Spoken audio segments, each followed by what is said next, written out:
And once again, I invite you to grab your coffee or a drink of your choice and sit down and chat with me for about the next 15 minutes or so in this live session where we can take the events in DC, the events on Wall Street, and bring them down to Main Street, because these things matter and they matter very much. And what we try to do is cut through all the crud and get to the heart of the story. So welcome to the Economic Report.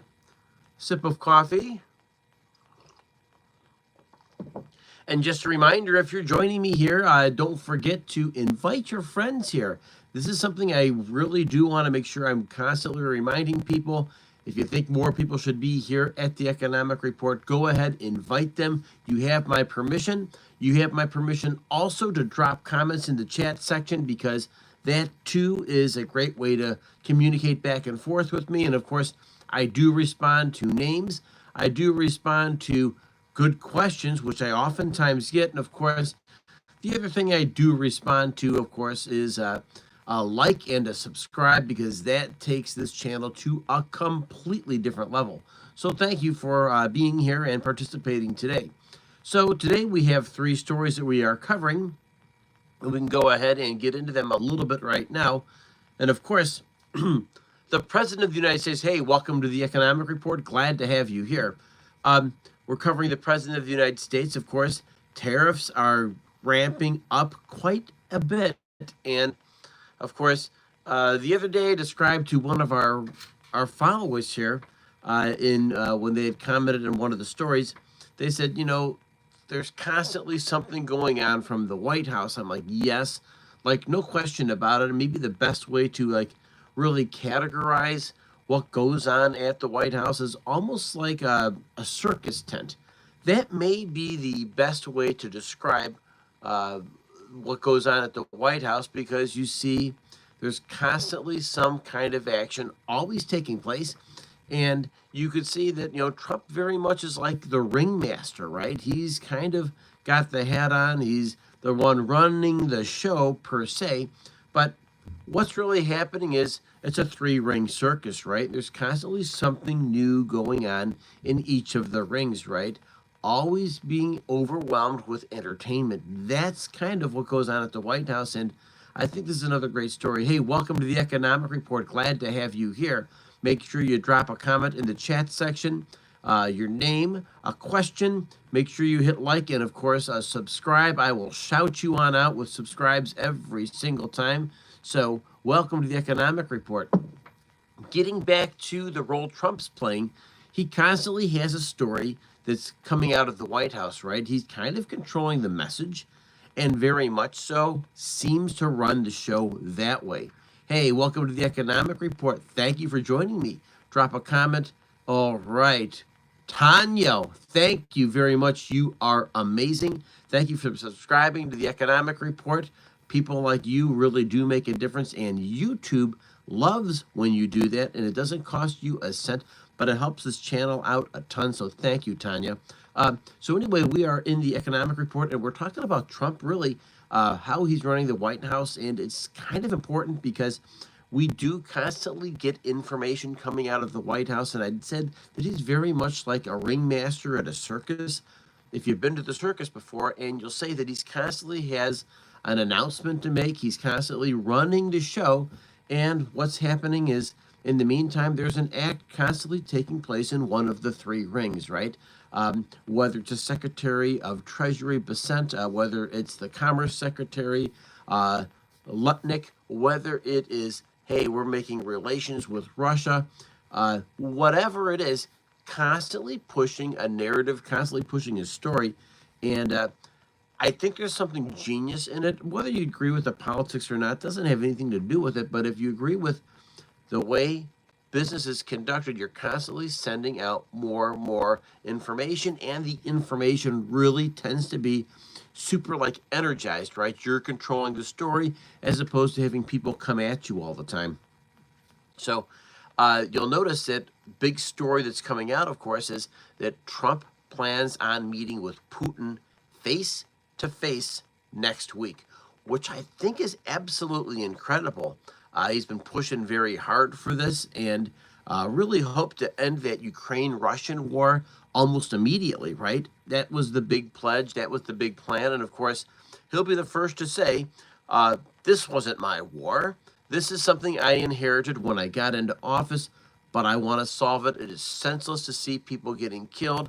And so he's been pushing very hard. And of course, the story on top of the story is the rare earths inside of the Ukraine that are there. There's also our commitment to NATO that is there as well. So there's a lot of other side stories going on there. And of course, maybe, just maybe, ideally, Ninja, glad to have you here. Thank you. You are amazing. Glad to have you here, Ninja. And so with that, just making sure we're sharing the story that there will be. And how are you? Just going ahead and making sure we're thinking about maybe what some of the ramifications are next week. Hey, wow. Thank you for joining me here. I'm Brian here. Hola, ¿cómo estás? CNC Fishing, glad to have you here. Make another day, well, we're trying to make every day a great day, thank you. All right, CNC Fishing, you are amazing. So with that, all right. Justin, okay, glad to have you here. Make sure you are liked and subscribed. We're covering, believe it or not, a couple stories out of the White House, and I thought it was kind of interesting to at least talk to you folks, you fine folks, a little about Mally. Glad to have you here. Welcome. And well, let's take a look here, Ninja. We're talking about all kinds of stuff, really kind of the headline stories. What we try to do here at the Economic Report is take some of the stuff going on Wall Street, the economics portion, try to take what's going on with politics, the DC portion, and bring them down to Main Street. So you can cut the crud and kind of get to the heart of the matter and maybe get a better handle on what's happening here, because there is, like, without a doubt, Justin, you are amazing. Thank you, girl, for subscribing to the Economic Report. You are awesome. And of course, without a doubt, the YouTube algorithm says thank you as well. And I will also say thank you, because people like you make this channel happen. So thank you very much.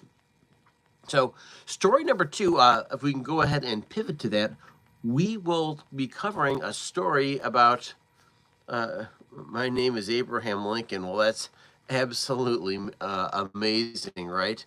Boy, that'd be a tough name to have, I guess, in this day and age. Well, and the birthday girl. Well, how do you like that? Wonderful stuff. So with that, we can go to cover story number 2, which deals with Brazil. And of course, Brazil, you know, they really ship to the United States coffee, and they ship Lynn Taylor. Thank you. Joining the Economic Report as well. You are amazing. Thank you for liking and subscribing. It's people like you that make things happen on this channel. So story number 2 really does deal with the Brazil and our trade with South America. Of course, Brazil is part of what we would call the BRIC nations: Brazil, Russia, India, China, and South Africa. They really do have a role. And with that, they've been kind of hedging against the U.S. dollar, and it's been causing a considerable amount of consternation inside of the United States, of course, almost as if these nations together are collaborating against the U.S. dollar and, of course, U.S. power, and they see themselves as the up-and-comers. And, of course, one country that you're really kind of worried about is it's in your own backyard, is Brazil, right? And so there's some pretty heavy trade sanctions on Brazil right now.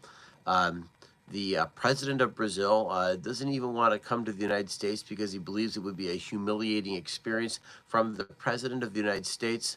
And I share that with you in part because, you know, that Trump is a tough negotiator. And, of course, inside of Brazil itself, there are some other issues going on. Their former president, of course, is sitting there. Hey, welcome from Austin. You are awesome. Mark Gaddis, all right. And glad to have you here. And I don't know if just some girl really believes that. It looks like she does not. She says she's in Florida. Well, welcome from Florida. It's got to be pretty hot day down there in Florida. This is summertime is like the time that everybody stays indoors down in Florida, I think. And the other part of that is hurricane season. Isn't that like right around the corner in Florida as well? Give me a thumbs up if that is the case. Austin, you are just getting overrun with technology and jobs, and it's not a bad thing. I've heard lots of good things about Austin, about everything except the price of real estate. I heard is outrageous. A couple people from my community had actually moved down to Austin. Some have stayed. Some have decided that it was a little bit too busy for them. But I hear lots of nice things about Austin. Columbus, Ohio, believe it or not, is really trying to model itself a lot like Austin. So I guess we have you to thank for that, and I'm just sharing that with you. Yeah, I bet you it is hot down in Florida without a doubt about it. Um, Final story that we're covering today, let's take a look here, was the markets, right? And you're going to see a pretty big day in the markets. There's a lot of trade data that is going to be digested today. And of course, what the market does, the stock market, and if you follow the markets at all, they really are taking a pulse of what goes on. And people don't always understand right and wrong, and I want to make sure that we're understanding that. We tend to be like very moral people about what's right and what's wrong, but I want to make sure we get something crystal clear. What the stock market tends to do is they tend to make unemotional decisions about what's going on in the business and political cycle, and then they assign values, right? It's a really like strange thing, almost like a computer program with the element of people involved in it as well. So when you talk tariffs, you talk about wars, you talk about interest rates, so all of those things are indicators that will dictate stock prices. So they're the really super cool to follow. And me personally, I do have something right in here I want to make sure that we're sharing with you.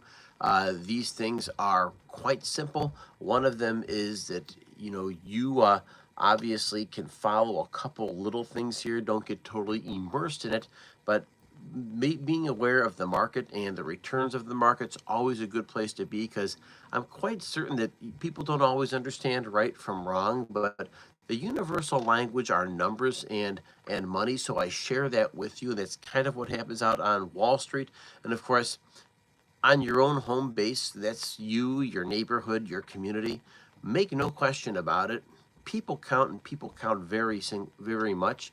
And I want to remind every single person here that, like, without a doubt, the way you think, the way you act, and the way you treat other people really matters, and it matters a ton. You can go out and make something special happen today, but you know what? Saying hi, being good to other people doesn't cost you a cent, and it does wonders for the atmosphere inside of your community. I will have a second episode today at, I think, 10:20, 10:30. I'm scheduled to have another live. Part of this is a story. It's a story you're probably not going to want to miss. It's about a guy who found $175,000 stuck in the wall of a house.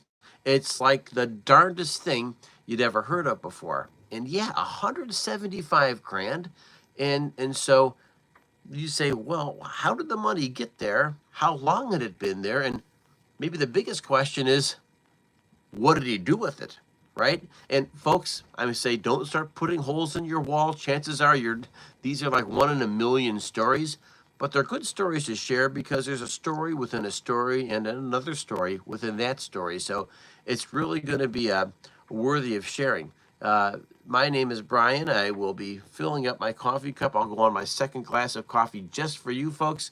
I'll be signing off from this economic report, and I'll be right back here in the not too distant future with the second episode, and that deals with the 175 G's stuck in the wall of a house. You won't want to miss that. I will catch you. Remember, folks, the biggest battle you fight is the one between your ears, over your thoughts, your actions, and your attitudes. And with that, adios, amigo, and I will catch up with you soon. No, oh, Mark, we are going full caffeinated. As long as I can end my coffee, my caffeinated coffee before 11 o'clock in the morning, I'm in good shape. Beyond that, oh, it's bad news. So, good question, Mark. And I will catch you guys here not too long. Make sure you liked and subscribed, and I'll catch you next episode.